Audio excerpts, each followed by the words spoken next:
Hi everyone, it's Juan and welcome back to another book review. So today we're here to talk about the classic science fiction novel Dune by the American author Frank Herbert. Dune was first published in 1965 and it is the first installment in a saga spanning 6 books written by Frank Herbert and many more penned by his son Brian Herbert in collaboration with Kevin J. Anderson. But today I am here to talk about the novel that started it all, which is also the only one I have read.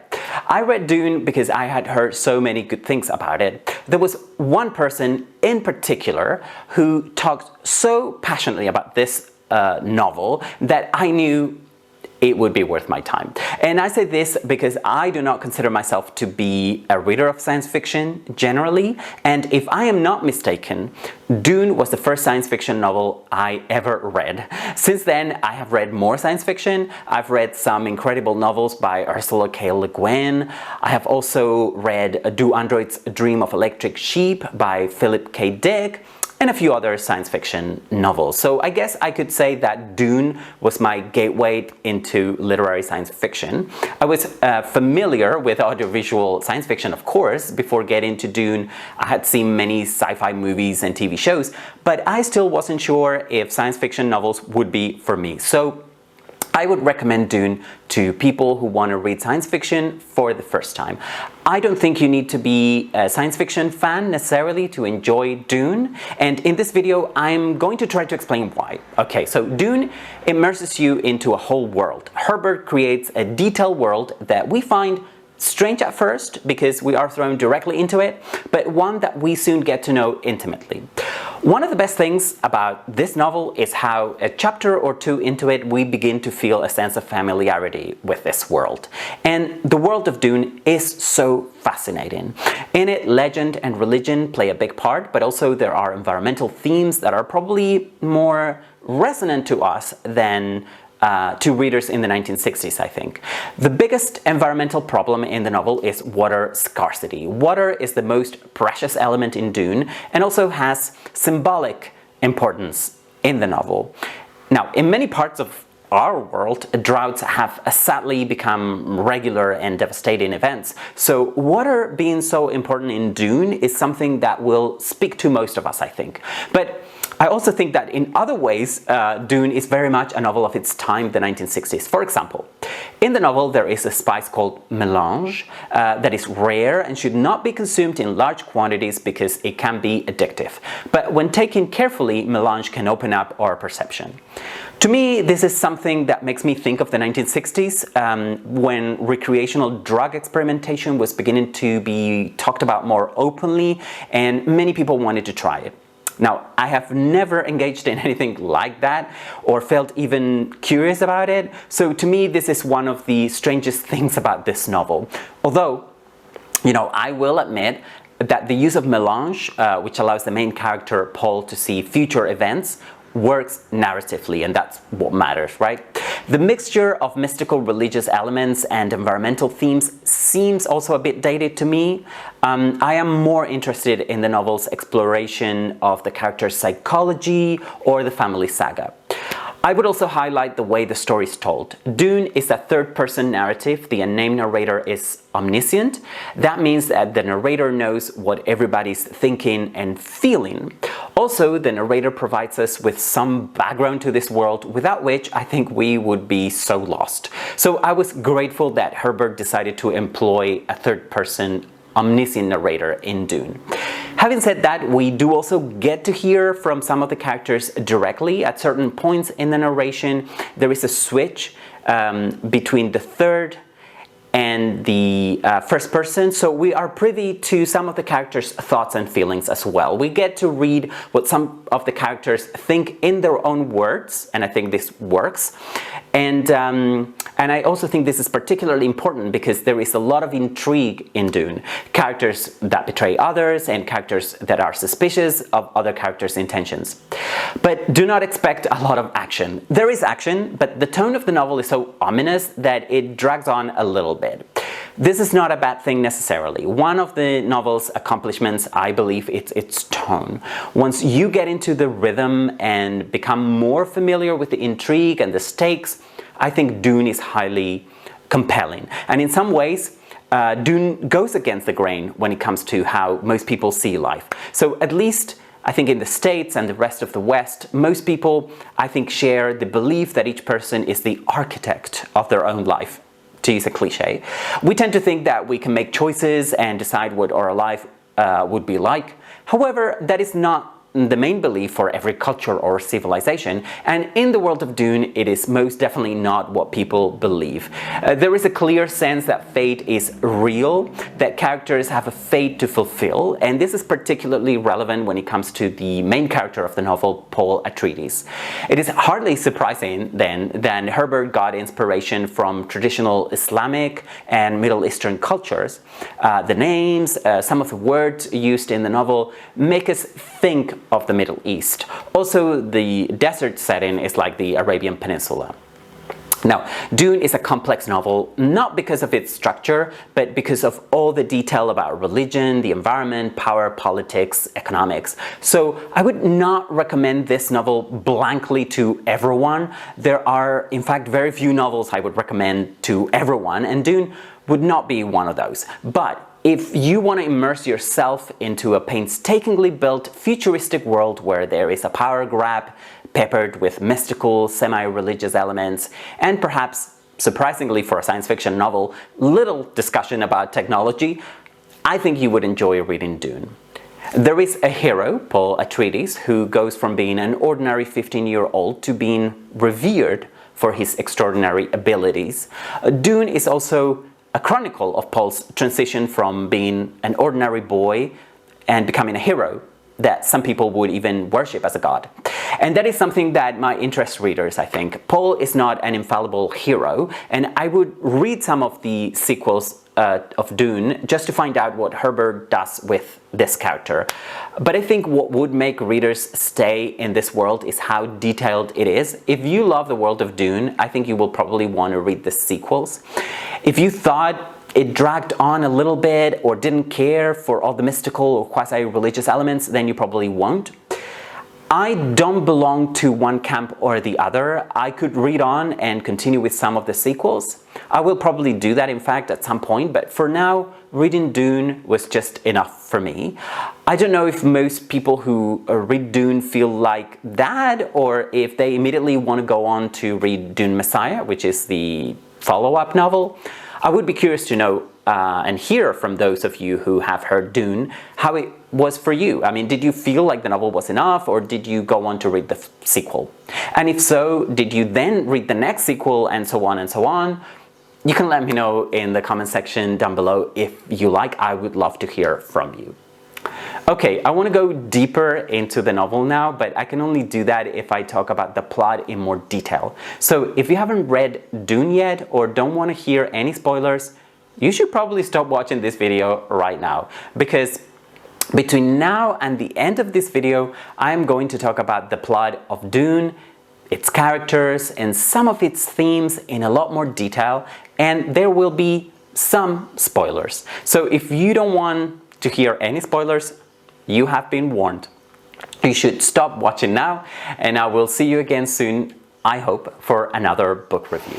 Okay, for those of you who are still here, I'm going to summarize the plot of Dune now. So we are about 20,000 years in the future. Human beings have now colonized different planets. One of those planets is Caladan. There, Duke Leto of the House of Atreides is getting ready to leave the planet and move to Arrakis, where he will be governor. Arrakis is a desert planet, but it is rich in melange, which is that spice drug I mentioned earlier. The spice drug is valuable because it is popular among the rich and famous. Everyone wants to try it. Duke Leto has a concubine, Jessica, and a son, Paul, who is the main character of the novel and the would-be hero.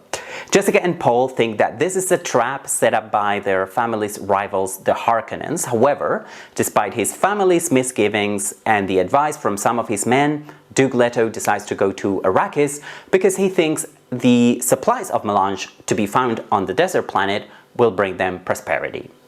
Once on Arrakis, Duke Leto wants to safeguard the planet he now governs from a possible attack by his rivals. So the planet's native population is the Fremen, who have a reputation for being tough. So the Duke's plans include enlisting the Fremen as soldiers and advisors.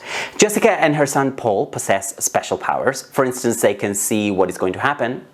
And that explanation, or the explanation for that rather, is that Jessica is a member of a school of witches known as the Bene Gesserit, and she has taught her son some of these abilities. The Fremen are enthralled by these powers, and they believe Jessica and Paul to be their saviors. The Fremen have the belief that one day their desert planet will become a paradise created by Jessica and Paul. Then there is a betrayal. One of the members of the Atreides house, Dr. Yueh, betrays them. The Harkonnens arrive on the planet with the Sardaukar, which are enormously powerful soldiers. So they kill most of the Atreides. Dr. Yueh then delivers Duke Leto to his enemies, but he feels guilty for betraying them, so he helps Paul and Jessica escape. Also, the Duke's advisor, Thufir Hawat, and his master of arms, Gurney Halleck, are able to escape. Duke Leto is killed by a poison gas that emanates from a tooth that the doctor had placed in his mouth. Hawat tries to join the Fremens, but is captured. However, Halleck is able to join a group of smugglers on the planet. Hawat decides to work for the Baron as a mentat, which is some kind of advisor. However, Hawat secretly plots his revenge against the Baron, and because he wrongly thinks that Jessica betrayed the Duke, he also wants revenge from her. No one knows where Jessica and Paul are hiding, so Dr. Kynes, who is the Fremen leader, orders his people to find them. It doesn't take long for the Fremen to capture Jessica and Paul, who they continue to revere and see as their future leaders. For the Fremen, Jessica is their mother and Paul their prophet. Paul becomes Muad'Dib, which is a Fremen religious title that literally means mouse. Now that his father is dead, Paul matures quickly, and he discovers that his powers go way beyond those his mother had helped him develop. Not only can he see into the future, but he's also able to see into the past, even the most distant past. His abilities are only enhanced when he takes the spice drug melange that his new home is rich in. Then there is a 2-year leap in the narrative. Now the Baron is back on his planet, where he plans a coup against the Emperor. The Baron's intention is to make one of his nephews, Feyd Rautha, the new Emperor.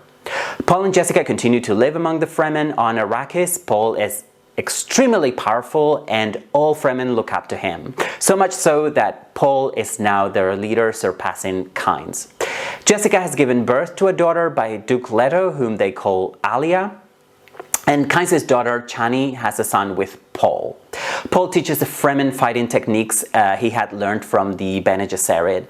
One of the Baron's nephews has been the governor of Arrakis all this time, but the Fremen one day find out that the Baron has cut him off. He's no longer helping him rule the planet. So the Fremen, led by Paul, plan to take advantage of this and raid the capital. The Emperor learns that the Fremen are now powerful, so he goes to Arrakis with the Sardaukar soldiers and the Harkonnens. The Fremen are now so powerful thanks to Paul that they are able to attack the Emperor and destroy the once powerful Sardaukar soldiers. Alia, who's the Jessica's daughter with Leto and therefore Paul's sister, kills Baron Harkonnen, and sadly Paul's son dies during a raid. As a result of this battle, Paul asks the Emperor to resign. Paul's intentions are to marry the Emperor's daughter Irulan and become the new Emperor himself. But the Baron's nephew that had been groomed to take up the role of Emperor, Feyd Rautha, challenges this naturally. So there is a duel between Paul and Feyd Rautha, and Paul kills him. Realizing that he is now powerless, the Emperor resigns.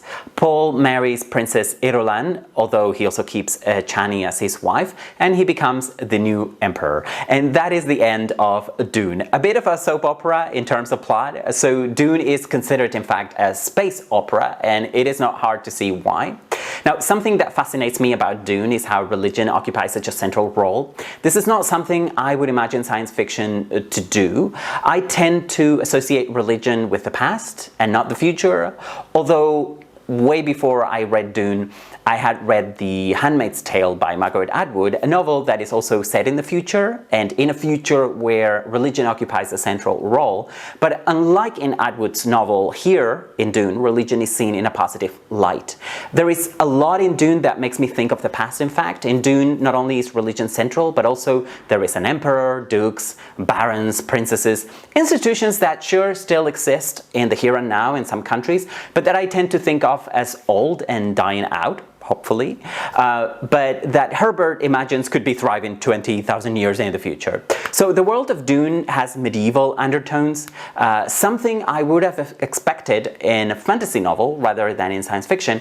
And I say this as someone who has read very little fantasy or science fiction, but I was still surprised by this.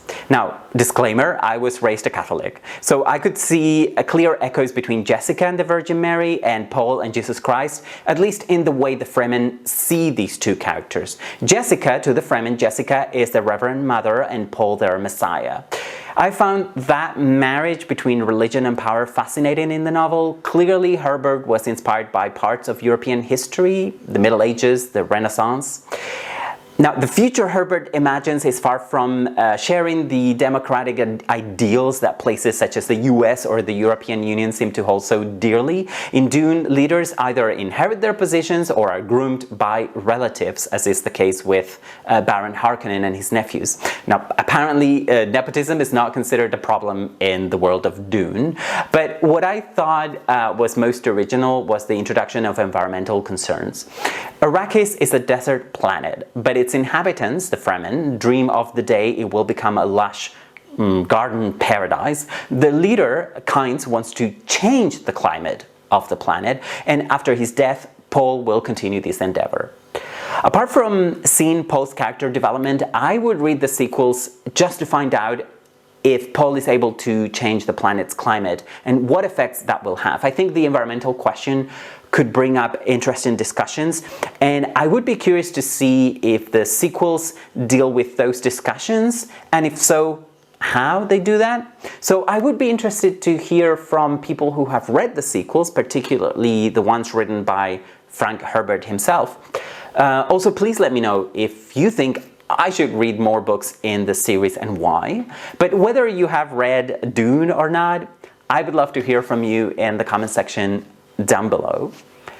And I think this is pretty much all I had to say about Dune, so I'm gonna sign off now. This is all from me. Thanks for watching. I hope you are all doing very well, and I hope to see you again very soon for another video. Bye for now.